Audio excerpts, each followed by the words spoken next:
We've got an update on the death of Herman Whitfield III. He's the man playing the piano in this 2009 video.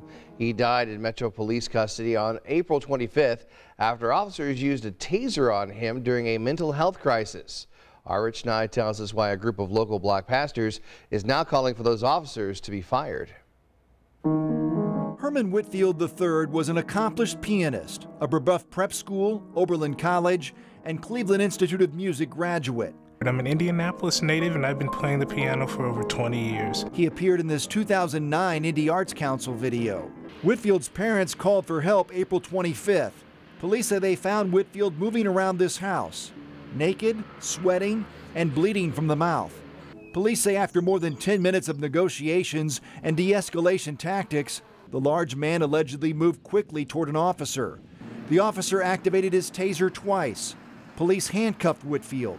Medics then came into the house and found Whitfield on his stomach, unresponsive. They did not call the police when he was having a mental health crisis. They called the ambulance because they feared that this very thing would happen. Yes. They protected him for 39 years.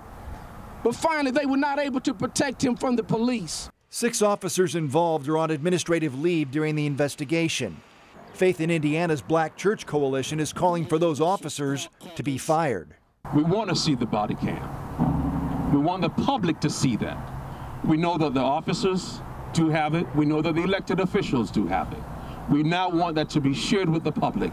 The pastors also want a clinician-led response team in place by the end of the year to handle mental health calls for help. I'm pleading with the city. We need a different type of response to mental health crises and a plan on how to implement.